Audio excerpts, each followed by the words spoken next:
తాకట్టులో ఉన్న బంగారాన్ని విడిపించి ఆ రోజు ఆన్లైన్ రేటుకే మేము కొంటాం. Sharma gold company. నమస్తే, వెల్కమ్ టు సుమన్ టీవీ. నేను గిరిజ. 2025 ఆంగ్ల సంవత్సరంలో ద్వాదశ రాశుల వారికి ఏ విధంగా ఉండబోతోంది, అందులోనూ ఈ ఏడాదిలో 4 గ్రహాల మార్పు అయితే జరుగుతుంది అని అంటున్నారు. అటు గురుగ్రహం కానివ్వండి, శనిగ్రహం కానీ, అలాగే వీటితో పాటు రాహుకేతువులు కూడా మార్పు జరగబోతోంది. సో వీటి మార్పు ఈ 12 రాశుల వారికి, ఈ రాశి వారిపై ఎలాంటి ప్రభావాన్ని చూపిస్తుందో తెలిపేందుకు ఇవాళ మనతో పాటు ప్రముఖ జ్యోతిష పండితులు బ్రహ్మశ్రీ నందిబట్ల శ్రీహరి శర్మ గురువుగారు ఉన్నారు. వారితో మాట్లాడదాం. గురువుగారు నమస్కారం. వాగర్థావివ సంపృక్తౌ వాగర్థ ప్రతిపత్తయే జగతః పితరౌ వందే పార్వతీ పరమేశ్వరౌ. సదాశివసమారంభాం శంకరాచార్య మధ్యమాం అస్మదాచార్య పర్యంతం వందే గురు పరంపరాం. ఆదిత్యాయ చ సోమాయ మంగళాయ బుధాయ చ గురుశుక్ర శనిభ్యశ్చ రాహవే కేతవే నమః. శృంగేరి జగద్గురు పీఠాధిపతులకి, కంచి పీఠాధిపతులకి నమస్కారములు తెలియజేసుకుంటూ కార్యక్రమాన్ని ప్రారంభిద్దాం. గురుగారు, ఈ ఆంగ్ల సంవత్సరంలో 2025కి సంబంధించి మేషరాశి వారికి గ్రహపరంగా కానివ్వండి, లేదంటే వారి జాతక పరంగా ఓవరాల్గా ఈ 2025 సంవత్సరంలో వారికి ఏ విధంగా ఉండబోతుంది అంటారు? ఒకసారి తెలియజేస్తారా? వీక్షించేటువంటి ప్రేక్షకులకి మనవి, ఈ ఆంగ్ల నూతన సంవత్సరం 2025 సంవత్సరంలో జనవరి 1వ తారీఖు నుంచి డిసెంబర్ 31వ తారీఖు వరకు వివిధ రాశుల వారికి గ్రహగతుల యొక్క ప్రభావం వలన ఏ విధంగా ఉండబోతుంది, మంచి చెడు అనేటువంటి విషయాల గురించి సవివరమైనటువంటి విశ్లేషణాత్మకమైనటువంటి ఫలితముల గురించి తెలిపే ప్రయత్నము చేస్తాను. అయితే ప్రేక్షకులు గమనించాల్సినటువంటి అంశం ఏంటంటే, ఈ క్రోధినామ సంవత్సరం ఇంకా పూర్తి కాలేదు. కొత్తగా వచ్చే ఉగాది నుంచి విశ్వావసునామ సంవత్సరం ప్రారంభమవుతుంది కదా. మరి ఆ విశ్వావసునామ సంవత్సర ఫలితాలు అనేటువంటిది ప్రామాణికంగా కాకుండా ఆంగ్ల నూతన సంవత్సరం చెప్పేటువంటిది ఎక్కడ ఉంది అంటే, ప్రధానంగా గమనించాల్సిన అంశం ఏంటంటే, మనకు శాస్త్రములన్నీ కూడా ప్రపంచమంతా ఏది అంగీకరిస్తుందో అది కూడా ధర్మబద్ధమే, శాస్త్ర సమ్మతమే అని మనకు చెప్పబడి ఉంది. కాబట్టి ప్రపంచమంతా 2025 సంవత్సరం కోడే కూస్తుంది.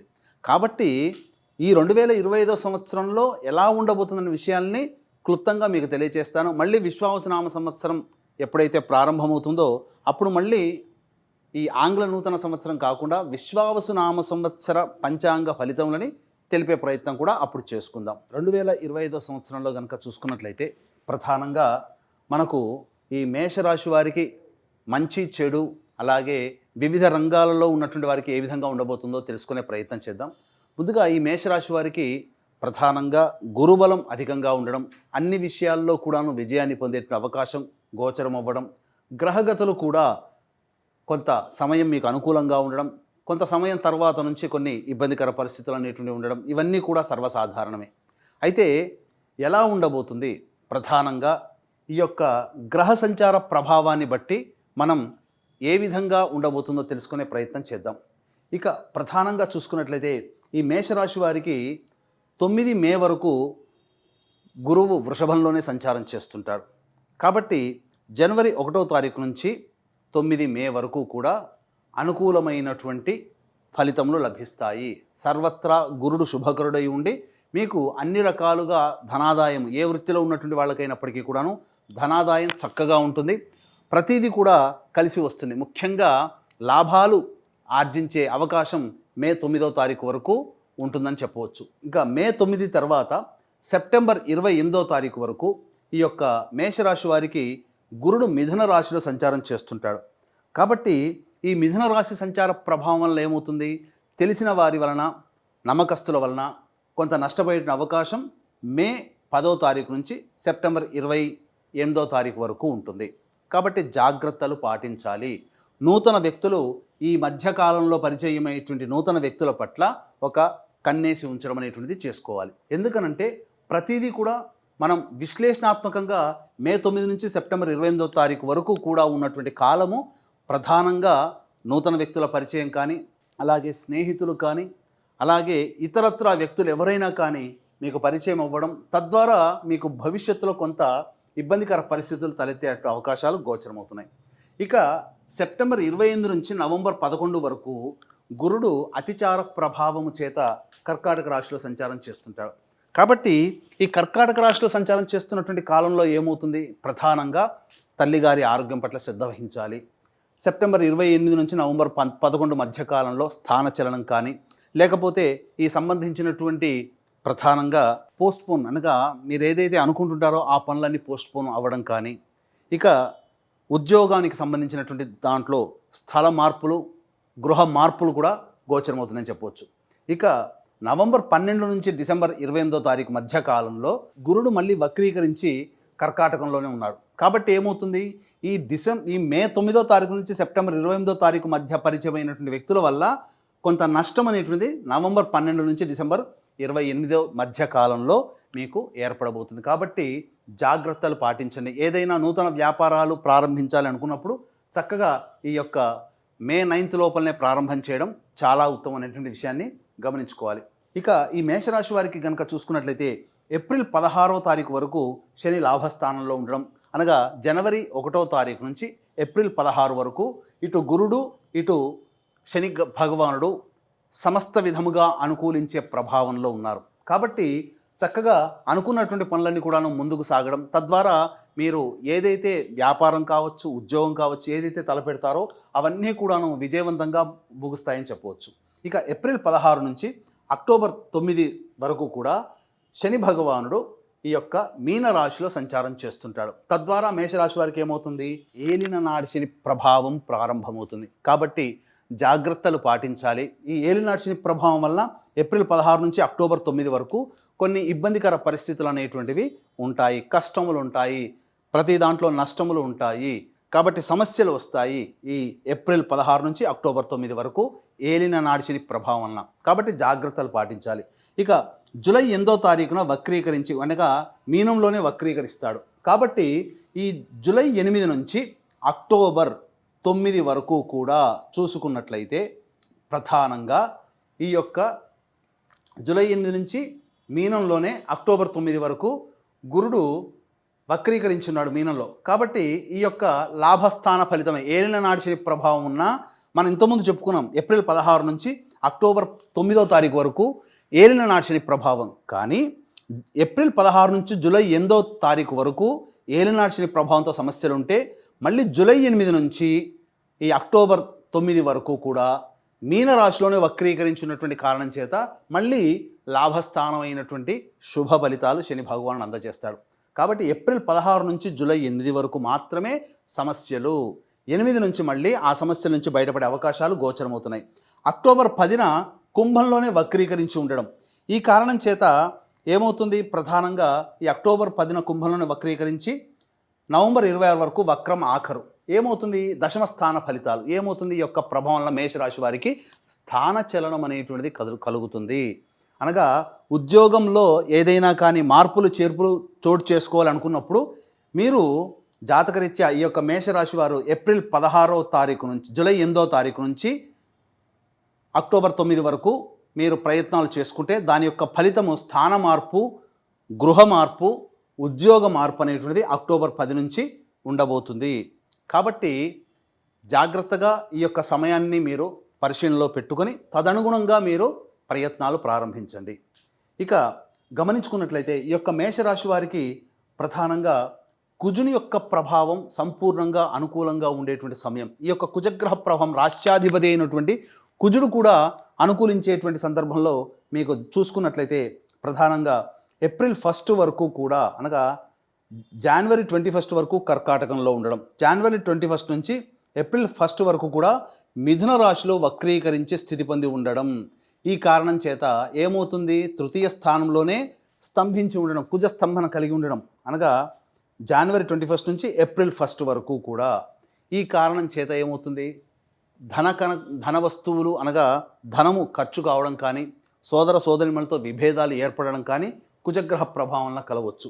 ఇక ఈ యొక్క మేషరాశి నుంచి చూసుకున్నట్లయితే ప్రధానంగా జూలై 26వ తారీఖు నుంచి సెప్టెంబర్ 11 మధ్యకాలంలో ప్రధానంగా ఈ యొక్క ప్రభావం జూలై 26, సెప్టెంబర్ 11 ఇక్కడ చూసుకున్నా కానీ మళ్ళీ మీకు జూలై 8 నుంచి అక్టోబర్ 9 వరకు, అలాగే ఇక్కడ శని ప్రభావం కనబడుతుంది యోగదాయకంగా. జూలై 26వ తారీఖు నుంచి సెప్టెంబర్ 16వ తారీఖు వరకు ఈ యొక్క కుజగ్రహ ప్రభావం, అలాగే ఈ యొక్క గురుగ్రహ ప్రభావం కూడా అనుకూలంగా ఉన్నటువంటి కారణం చేత తప్పకుండా ఈ సమయం గుర్తుపెట్టుకొని జూలై 26 నుంచి సెప్టెంబర్ వరకు ఉన్నటువంటి కాలము అద్భుతమైనటువంటి కాలము.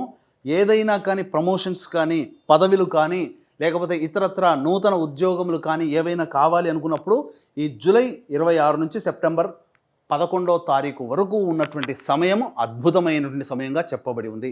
ఎందుకు మీకు ఇవి డేట్స్ ఇస్తున్నా అంటే 2025 సంవత్సరం వరకు కూడా ఉండగలిగేటువంటి పరిస్థితులు. ఇక మనం ప్రధానంగా చూసుకున్నట్లయితే ఈ యొక్క రాహు సంచార ప్రభావాన్ని కూడా మనం చూసుకుంటే, రాహు మే 15 వరకు మీనరాశిలో ఉండి మే 15 నుంచి మే 16వ తారీఖు నుంచి పూర్తిగా మేషరాశి వారికి కుంభంలోనే ఉండబోతున్నాడు. కాబట్టి ఇతరత్ర గ్రహాల ప్రభావం ఎలా ఉన్నా రాహుగ్రహ ప్రభావం కాబట్టి మొక్కవోని ధైర్యంతో, మొండితనంతో కనుక మీరు ముందడుగు వేస్తే ఈ యొక్క 2025 సంవత్సరంలో వచ్చేటువంటి సమస్యల్ని చాలా మటుకు ఈ యొక్క రాహుగ్రహ ప్రభావం వల్లనే అధిగమించవచ్చు అనేటువంటి విషయాన్ని మీరు గుర్తుపెట్టుకోవాలి. ఇక గమనించుకున్నట్లయితే ప్రధానంగా ఈ సంబంధించినటువంటి రవి సంచార ప్రభావం వలన ఉద్యోగంలో అభివృద్ధి ఎప్పుడు కలుగుతుంది మేషరాశి వారికి అనేటువంటిది కనుక మనం చూసుకున్నట్లయితే, ప్రధానంగా ఈ యొక్క సంబంధించినటువంటి జూన్ 14 నుంచి జూలై 15వ తారీఖు వరకు కూడా ఉన్నటువంటి సమయం. మరియు ఇక చూసుకున్నట్లయితే ఈ మేషరాశి వారికి సంబంధించి సెప్టెంబర్ 16వ తారీఖు నుంచి అక్టోబర్ 16, మళ్ళీ చెప్పుకున్నాం కదా, ఈ యొక్క రవిగ్రహ ప్రభావం నుంచి అనగా ఈ సంబంధించినటువంటి జూన్ 14 నుంచి జూలై 15 వరకు ఈ టైము, అలాగే సెప్టెంబర్ 16 నుంచి అక్టోబర్ 16 వరకు ఉన్నటువంటి ఈ టైము చాలా అద్భుతమైనటువంటి కాలం. ఇక సంబంధించి చూసుకున్నట్లయితే ఎప్పుడైతే డిసెంబర్ 15 నుంచి మళ్ళీ ఈ సంబంధించినటువంటి జనవరి 14 వరకు ఉన్న సమయము, అలాగే జనవరి 14 నుంచి ఫిబ్రవరి మళ్ళీ 11వ తారీఖు వరకు ఉన్నటువంటి సమయము, ఇవన్నీ కూడా అనుకూలమైనటువంటి సమయమే. కాబట్టి ఉద్యోగ మార్పులు, ప్రమోషన్స్ ఏవైనా కావాలి, లేదా నూతన ఉద్యోగము, నిరుద్యోగస్తులకు ఉద్యోగం లభించాలి అనుకున్నప్పుడు ఈ సంబంధించినటువంటి సమయంలో కనుక మీరు కనుక ప్రతిపాదనలు కనుక చేసినట్లయితే, కనుక ప్రయత్నాలు చేసినట్లయితే జూన్ 14 నుంచి జూలై 15, అలాగే సెప్టెంబర్ 16 నుంచి అక్టోబర్ 16 మధ్యకాలము, అలాగే డిసెంబర్ 15 నుంచి ఫిబ్రవరి 11 లేదా 15వ తారీఖు వరకు ఉన్నటువంటి సమయం, అనగా 2026 సంవత్సరంలో. కాబట్టి అద్భుతమైనటువంటి సమయంగా చెప్పవచ్చు. డిసెంబర్ 15 నుంచి అద్భుతమైనటువంటి సమయముగా చెప్పవచ్చు. కాబట్టి ఇన్ని విధాలుగా చూసుకునే యొక్క గ్రహాల సంచార ప్రభావం వెరసి చూసుకున్నట్లయితే ఈ యొక్క మేషరాశి వారికి మంచి స్థితిగతులు కలుగుతాయని చెప్పవచ్చు. ఇక అన్నిటికంటే అచ్చెరు ఉండేటువంటిది, అనగా గొప్పగా ఉండేటువంటిది అంటే ఈ మేషరాశి వారికి శుభాశుభ యోగాలు చాలా చక్కగా, యోగాలు మాత్రం చాలా చక్కగా ఉన్నాయి. చెప్పినటువంటి సమయంలోనే మీరు ప్రయత్నాలు చేయండి, తప్పకుండా మీకు కలిసి వస్తుంది. అలాగే రాజకీయ నాయకులకి ప్రయత్నం చేస్తే ఖచ్చితంగా ఏదైనా కానీ ఒక పదవి అనేటువంటిది లభిస్తుంది. విద్యార్థులు ఉన్నత శ్రేణిలో మీరు ఉత్తీర్ణత శాతాన్ని పెంచుకుంటారు, అనగా అత్యధిక శాతంతో ఉత్తీర్ణత శాతంలో ఉంటారు. కోరుకున్నటువంటి విద్యా వ్యవస్థల్లో, అనగా యూనివర్సిటీలో మీకు ప్రవేశం జరుగుతుంది. అలాగే చెడు వ్యసనాలు కానీ, లేదా చెడు వ్యసనాలు ఉన్నటువంటి స్నేహితులు కనుక దూరంగా పెట్టినట్లయితేనే మీరు మంచి ఫలితాలు పొందుతారని చెప్పవచ్చు. ఈ యొక్క మేషరాశిలో జన్మించినటువంటి రాజకీయ నాయకులకి మంచి పదవి లభిస్తుంది. సంఘంలో పేరు ప్రతిష్టలు పెరుగుతాయి. కళారంగంలో ఉన్నటువంటి వారికి మంచి అవకాశాలు లభిస్తాయని చెప్పవచ్చు. అయితే ఈ యొక్క సంబంధించినటువంటి లాయర్ వృత్తిలో ఉన్నటువంటి వాళ్ళు, అలాగే ఎలక్ట్రానిక్స్ అండ్ కంప్యూటర్ సంబంధించినటువంటి బిజినెస్లో ఉన్నటువంటి వాళ్ళు, అలాగే మున్సిపల్ డిపార్ట్మెంట్లో ఉన్నటువంటి వాళ్ళు, ముఖ్యంగా రైతులు చక్కటి లాభాన్ని పొందుతారని చెప్పవచ్చు. ప్రధానంగా ఎఫ్ఎంసీజీ రంగంలో ఉన్నటువంటి వారు ఈ సంబంధించినటువంటి మే 9వ తారీఖు తర్వాత నుంచి చేసేటువంటి ప్రయత్నాలు, మీరు వ్యాపార వృద్ధి అనేటువంటిది ప్రయత్నాలు చేయకండి. అనగా నూతన బ్రాంచ్లు ఏర్పాటు చేయడం కానీ, వ్యాపార విస్తరణ చేయడం కానీ మే 9th లోపల కనుక చేసుకున్నట్లయితే అద్భుతమైనటువంటి ఫలితాలు మీరు పొందుతారు. మే 9th తర్వాత గురు అనుగ్రహం సంపూర్ణంగా లేదు. కావున విద్యా వ్యవస్థలో ఉన్నటువంటి వాళ్ళు, కళాశాలను నడిపించేటువంటి వాళ్ళు, జ్యువెలరీ రంగంలో ఉన్నటువంటి వాళ్ళు, FMCG, super market, general store నడిపేటువంటి వాళ్ళు, అలాగే restaurant, hotel, boarding and lodging, అలాగే పూజా స్టోర్సు, తీర్థయాత్రలు నడిపేటువంటి వాళ్ళు, వీళ్ళకందరికీ కూడాను మే 9th వరకు అద్భుతమైనటువంటి యోగదాయకమైనటువంటి కాలంగా చెప్పబడి ఉంటుంది. ఇక గమనించుకున్నట్లయితే ఈ యొక్క మేషరాశి వారికి సర్వే సర్వత్రా అన్నీ కూడాను అనుకూలంగా ఉండేటువంటి సమయం. కావున చక్కగా ప్రణాళికాబద్ధంగా చెప్పినటువంటి సమయంలో మీరు కనుక ముందడుగు వేస్తే మంచి శుభ ఫలితాలు పొందుతారని చెప్పడంలో ఏమాత్రం సందేహం లేదు. ముఖ్యంగా ఈ రాశిలో జన్మించినటువంటి స్త్రీలు ప్రధానంగా నిరుద్యోగస్తులకి చక్కగా ఉద్యోగం లభిస్తుంది. అలాగే ఉద్యోగం చేస్తున్నటువంటి మహిళలకి ప్రమోషన్స్ కూడా లభిస్తాయి. ఇక ముఖ్యంగా చూసుకున్నట్లయితే మీకు సంఘంలో పేరు ప్రతిష్టలు పెరుగుతాయి. మీ యొక్క మాటకి మీ కుటుంబంలో విలువ పెరుగుతుంది. కాకపోతే ఎక్కువగా బాధ్యతలు అనేటువంటివి ఎక్కువగా ఉండడం వల్ల మీరు ఈ సమస్యలు అనగా శారీరక శ్రమ, మానసిక ఒత్తిడి ఎక్కువగా ఉండడం వల్ల కొన్ని ఇబ్బందికర పరిస్థితులు, అనారోగ్య సమస్యలు కొని తెచ్చుకునే అవకాశము గోచరమవుతుంది. ముఖ్యంగా ఈ సంబంధించినటువంటి స్త్రీలు చూసుకున్నట్లయితే ఈ అక్టోబర్ 16 నుంచి నవంబర్ 15వ తారీఖు వరకు ఉన్నటువంటి సమయము, అలాగే ఈ మే 13వ తారీఖు నుంచి జూన్ 14వ తారీఖు వరకు ఉన్నటువంటి సమయము అనారోగ్య సమస్యలు వచ్చే అవకాశాలు గోచరమవుతున్నాయి. ఇక నవంబర్ 15 నుంచి డిసెంబర్ 15 మధ్యకాలంలో కూడా కొంత మానసికమైనటువంటి ఆందోళన ఈ రాశిలో జన్మించినటువంటి స్త్రీలు పొందేటువంటి అవకాశము గోచరమవుతుంది. ఇక అన్నిటికంటే మించి ప్రధానంగా చూసుకున్నట్లయితే ఈ యొక్క మే 16వ తారీఖు వరకు రాహు ఇక్కడే సంచారం చేస్తుండడం, శని ప్రభావం కూడా అనగా గమనించుకున్నట్లయితే ఈ యొక్క శని సంచార ప్రభావం కూడా ఏప్రిల్ 16వ తారీఖు వరకు అనగా జనవరి నుంచి మీరు చూసుకున్నట్లయితే జనవరి నుంచి ఏప్రిల్ 16 వరకు అనుకూలమైనటువంటి సమయంగా చెప్పబడి ఉంటుంది. చాలా అద్భుతమైనటువంటి యోగదాయకమైనటువంటి సమయం అండి. దీన్ని మిస్ చేసుకోకండి. అవకాశాలని చెప్పినటువంటి సమయంలో మళ్ళీ ఒకసారి వీడియో అర్థం కాకపోతే మళ్ళీ ఒకసారి చూడండి. ఈ యొక్క ప్రభావం వలన మేషరాశి వారు ఈ 2025వ సంవత్సరంలో వాళ్ళకు ఉన్నటువంటి కోరికల్ని నెరవేర్చుకుంటారు. ముఖ్యంగా గమనించుకున్నట్లయితే ఆస్తిపాస్తులకు సంబంధించినటువంటి విషయాలలో పురోగతి వస్తుంది. అనగా పిత్రార్జితం కానీ స్వార్జితానికి సంబంధించినటువంటి వ్యవహారాల్లో విజయాన్ని పొందుతారు.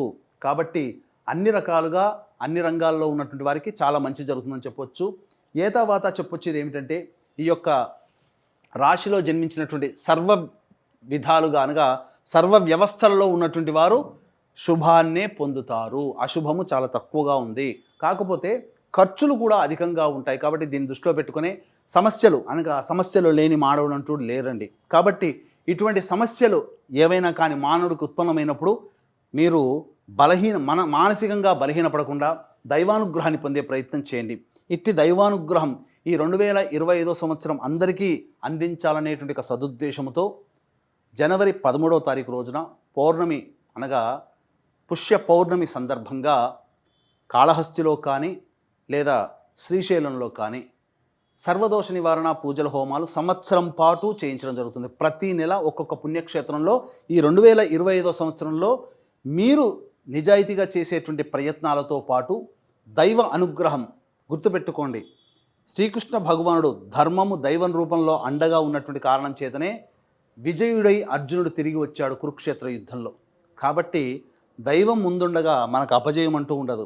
ఇట్టి దైవానుగ్రహం మీకు అందరికీ అందించాలనేటువంటి సదుద్దేశంతో సంవత్సరం పాటు కూడా ప్రతి నెల సర్వదోష నివారణ పూజలు హోమాలు, అలాగే మేషరాశి వారికి ఏలిన నాటి శని ప్రభావం కూడా ఉంది. కాబట్టి ఇట్టి శనిదోష నివారణ పూజల హోమాలు ప్రతి నెల కూడా మీ కుటుంబ సభ్యుల గోత్రనామాదులతో చేయించడం జరుగుతుంది. అవకాశం ఉన్న వాళ్ళు కార్యక్రమ తదనంతరం కాంటాక్ట్ చేసి పూర్తి వివరాలు తెలుసుకోవచ్చు. అలాగే తండ్రి వైపు 7 తరాలు, తల్లి వైపు 6 తరాల్లో ఏవైనా దుర్మరణాలున్నా ఆ దుర్మరణాలని పితృదోషంగా చెప్పబడుతుంది. కాబట్టి ప్రతి నెల పితృదోష నివారణ కార్యక్రమాలు మన పీఠం ఆధ్వర్యంలో నిజాయితీగా చేయించడం జరుగుతుంది. గురువుగారు, మరి 2025 సంవత్సరంలో మేషరాశి వారు మరిన్ని సమస్యల నుండి బయటపడటానికి ఎలాంటి పరిహారం చేసుకుంటే మంచిది అంటారు గురువుగారు, తెలియజేస్తారా? ఈ 2025వ సంవత్సరంలో ఈ మేషరాశిలో జన్మించినటువంటి వారు సమస్యల నుంచి బయటపడడం కోసం ప్రతిరోజు కూడా సూర్యుడికి నమస్కారం, సూర్యాష్టకం 6 సార్లు పారాయణం చేయడం, అలాగే దత్తాష్టకం, సుబ్రహ్మణ్య భుజంగ స్తోత్రం రోజుకి 3 సార్లు పారాయణం చేయడం, ఇక వీలు కుదిరినప్పుడల్లా శివాలయంలో నవగ్రహాల ప్రదక్షిణ, అలాగే శివాభిషేకం కనుక జరిపించుకున్నట్లయితే తప్పకుండా సమస్య నుంచి బయటపడతారు. ఈ చెప్పినటువంటి ఫలితాల కంటే కూడా విభిన్నంగా మీ యొక్క పరిస్థితులు సమస్యలు ఇంకా ఎక్కువగా ఉన్నాయంటే అది మీ యొక్క జన్మజాతకంలోని గ్రహ దశాంతర దశల యొక్క ప్రభావం. కావున దగ్గరలోని మంచి ఉపాసనా పరులైనటువంటి జ్యోతిషుల్ని సంప్రదించి వారి సలహాలు సూచనలు కనుక పాటించినట్లయితే మరింత మెరుగైనటువంటి స్థితిలో ఉంటారని చెప్పవచ్చు. సర్వం శ్రీ ఉమామహేశ్వర పరబ్రహ్మార్పణమస్తు.